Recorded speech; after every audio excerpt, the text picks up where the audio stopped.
Utang bikin kapok. Ngemplang utang itu mengerikan. Sandiaga mungkin enggak mau lagi terjebak di lubang yang sama. Kesimpulannya, Surya Paloh harus pulang dengan tangan kosong. Harapannya bisa bawa pulang oleh-oleh, tapi dikasih pil pahit dari Prabowo. Politikus partai PSI bernama William Sarana, yang baru-baru ini mengkritik Anies karena kasih IMB ke warga Tanah Merah. Dia bilang harusnya Anies ajak warga agar mau dipindah.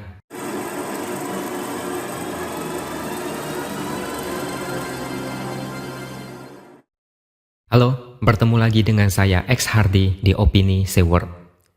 Hari ini saya akan bahas dua cerita. Cerita yang pertama adalah siapa sosok calon cawapres Anies. Karena sampai saat ini masih belum ketahuan. Ada PKS yang menyodorkan nama Aher, sedangkan Demokrat juga enggak mau ngalah, lalu menjagokan AHY. Terus ada juga nama Gubernur Jawa Timur Khofifah yang masuk dalam radar. Tapi ada satu cerita yang lebih lucu. Jadi pada 5 Maret lalu, rupanya Surya Paloh ketemuan dengan Prabowo di Hambalang. Hambalang ini maksudnya kediaman Prabowo, bukan Hambalang yang mangkrak. Nggak mungkin lah mereka ketemuan di tempat mangkrak, kecuali mau syuting film horor. Setelah ketemuan, dilakukanlah konferensi pers. Prabowo langsung ngomong, dia menolak wacana untuk menduetkan Sandiaga dan Anies di Pilpres 2024. Prabowo juga bilang seolah mau menegaskan bahwa Sandiaga patuh pada keputusan Partai Gerindra. Saya yakin Surya Paloh langsung down dan hatinya mungkin terguncang mendengar statement seperti itu. Melalui konferensi pers itu setidaknya kita tahu apa tujuan Surya Paloh ketemu dengan Prabowo. Ada kemungkinan Surya Paloh mengusulkan duet Anies dan Sandiaga. Kalau enggak, ngapain Prabowo mengatakan itu di konferensi pers? Ini juga diperkuat dengan statement dari Ketua Harian Gerindra, Sumi Dasko. Dia bilang, Prabowo dan Surya Paloh sempat bicara soal penggabungan koalisi atau jodoh menjodohkan. Jadi tampaknya ada yang mau mengulang duet Anies Sandiaga jilid 2. Prabowo menolak. Ya jelas aja nolak. Siapapun tahu Sandiaga itu banyak uang. Bisa dikatakan dia itu adalah mesin uang. Siapa yang enggak mau berduet dengan Sandiaga? Coba kalian ingat-ingat lagi soal Pilpres 2019. Ada rumor soal kardus kan? Andi Arief dari Demokrat bilang Sandiaga berhasil jadi cawapres karena memberikan mahar masing-masing 500 miliar kepada PKS dan PAN. Entah itu benar atau enggak ada yang tahu. Tapi yang jelas, Andi Arief enggak dituntut atas ucapannya itu. Tapi kita anggap saja Sandiaga banyak uang. Karena memang aslinya banyak uang kok. Tajir melintir. Selain itu Sandiaga juga jadi penjamin atas utang 50 miliar untuk Anies. Kalau enggak ada duit, siapa yang mau jadikan dia sebagai penjamin? Masuk akal enggak? Prabowo jelas nolak kalau ada yang mau membajak Sandiaga Uno.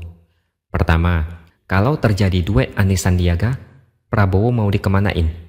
Prabowo juga kebelet nyapres dan butuh logistik yang besar. Malah Anies yang enak dan enggak enak di Prabowo. Kedua, kalau Gerindra koalisi dengan Nasdem, siapa yang mau ngalah sebagai cawapres? Prabowo jelas enggak mau, apalagi Anies. Sampai lebaran kuda pun Anies enggak akan mau jadi cawapres. Jadi koalisi ini sulit dan Prabowo sudah kasih kode bahwa kedua partai ini bakal jalan masing-masing. Mungkin Surya Paloh mau mengajak Sandiaga supaya beban logistik lebih ringan. Prabowo tentu aja nggak bodoh. Salah satu aset partai mau dibajak orang lain. Prabowo bisa ngamuk. Surya Paloh mungkin belum melihat langsung gimana Prabowo gebrak meja berkali-kali sambil bicara dengan nada tinggi. Lagi pula Sandiaga udah janji akan setia dan tetap mengikuti arahan partai. Jadi rumor bakal pindah ke partai P3 akhirnya terbantahkan. Artinya Sandiaga enggak mungkin bakal bisa diduetkan dengan Anies. Sandiaga pun mungkin bakal mikir berkali-kali kalau mau berduet dengan Anies. Utang bikin kapok. Ngemplang utang itu mengerikan. Sandiaga mungkin enggak mau lagi terjebak di lubang yang sama. Kesimpulannya Surya Paloh harus pulang dengan tangan kosong. Harapannya bisa bawa pulang oleh-oleh, tapi dikasih pil pahit dari Prabowo. Kata tidak dari Prabowo seolah jadi petir di siang bolong. Oke, kita lanjut ke cerita kedua, yaitu soal PKS. Ini berawal dari politikus partai PSI bernama William Sarana, yang baru-baru ini mengkritik Anies karena kasih IMB ke warga Tanah Merah. Dia bilang harusnya Anies ajak warga agar mau dipindah ke lokasi yang lebih aman. Tapi Anies malah kasih IMB, yang bikin semuanya jadi berantakan. Pemimpin harus punya ketegasan, jangan cuma mau ambil kebijakan yang enak didengar, tapi bikin masyarakat celaka. Dia bandingkan Anies dengan Ahok yang pernah ajak warga untuk pindah karena ada resiko besar di pemukiman dekat depo Pertamina. Jika terjadi bencana, maka akan sangat berbahaya. Saya nggak perlu ulang kenapa Anies itu licik dan beda jauh kualitasnya dengan Ahok. Ahok dan Anies itu kalau diibaratkan kayak ikan kakap dengan ikan teri, atau ibarat durian musang king dengan durian murahan yang dijual berminggu-minggu tapi enggak laku. Tapi karena Anies terus disalahkan, dipojokkan, PKS gerah dan enggak terima. PKS yang resmi mengusung Anies enggak rela jagoannya dibully terus-terusan. Jadi yang membela ini adalah Tifatul Sembiring. Masih kenal dengan orang ini? Jangan bilang kalian enggak kenal. Sungguh terlalu kalau enggak kenal. Karena dia itu termasuk mantan menteri legendaris, Menkominfo. Kalau kalian merasa Menkominfo yang sekarang sangat payah, maka Tifatul ini jauh lebih payah. Jadi ceritanya Tifatul protes dengan PSI yang doyan salahkan Anies. Di Twitternya dia bilang begini, apapun termasuk kebakaran depo Pelumpang yang disalahkan Anies Baswedan. Bukannya bantu solusi korban, malah main belah bambu.